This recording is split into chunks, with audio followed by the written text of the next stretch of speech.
Comme celui qui a faim rêve qu'il mange, puis s'éveille, l'estomac vide, et comme celui qui a soif rêve qu'il boit, puis s'éveille, épuisé et languissant. Ainsi en sera-t-il de la multitude des nations qui viendront attaquer la montagne de Sion. Soyez stupéfaits et étonnés. Fermez les yeux et devenez aveugles. Ils sont ivres, mais ce n'est pas de vin. Ils chancellent, mais ce n'est pas l'effet des liqueurs fortes. Car l'Éternel a répandu sur vous un esprit d'assoupissement. Il a fermé vos yeux. Il a voilé vos têtes.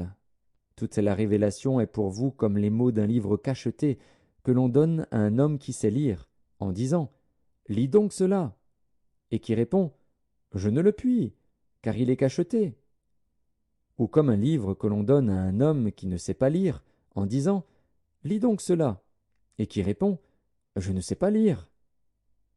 Le Seigneur dit « Quand ce peuple s'approche de moi, il m'honore de la bouche et des lèvres, mais son cœur est éloigné de moi, et la crainte qu'il a de moi n'est qu'un précepte de tradition humaine. C'est pourquoi je frapperai encore ce peuple par des prodiges et des miracles.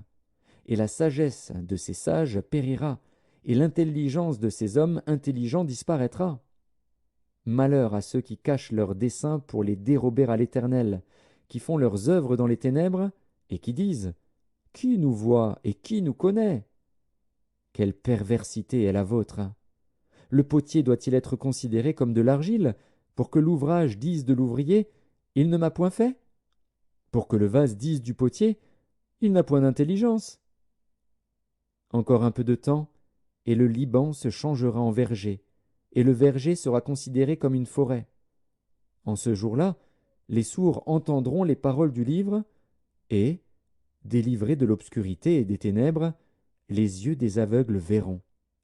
Les malheureux se réjouiront de plus en plus en l'Éternel, et les pauvres feront du Saint d'Israël le sujet de leur allégresse.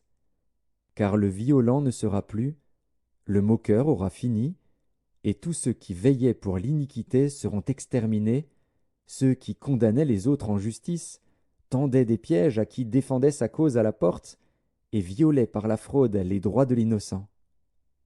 C'est pourquoi ainsi parle l'Éternel à la maison de Jacob, lui qui a racheté Abraham. Maintenant Jacob ne rougira plus. Maintenant son visage ne pâlira plus.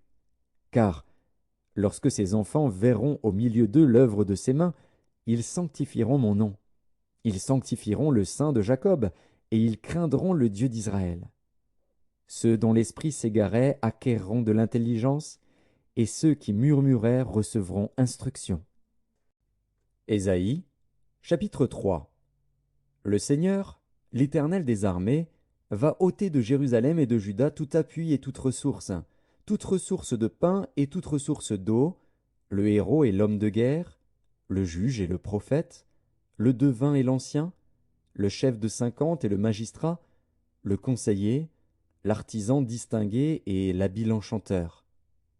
Je leur donnerai des jeunes gens pour chefs, et des enfants domineront sur eux. Il y aura réciprocité d'oppression parmi le peuple.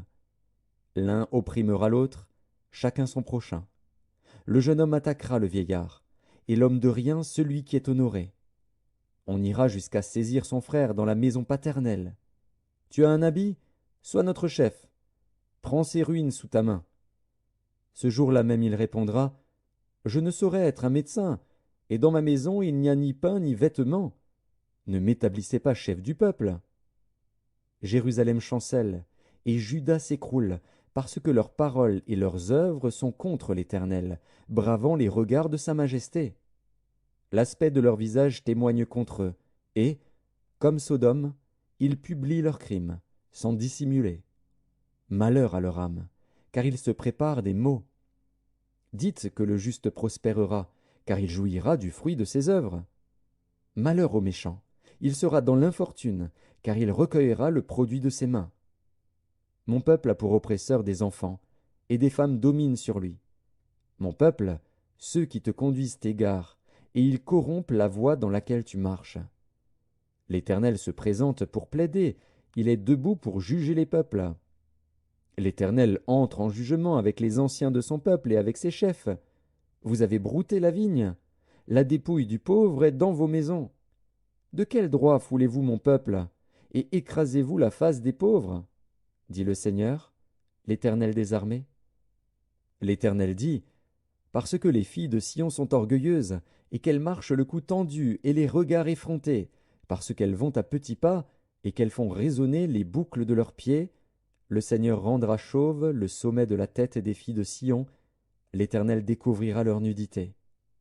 En ce jour, le Seigneur ôtera les boucles qui servent d'ornement à leurs pieds, et les filets et les croissants, les pendants d'oreilles, les bracelets et les voiles, les diadèmes, les chaînettes des pieds et les ceintures, les boîtes de senteurs et les amulettes, les bagues et les anneaux du nez, les vêtements précieux et les larges tuniques, les manteaux et les gypsières, les miroirs et les chemises fines, les turbans et les surtouts légers.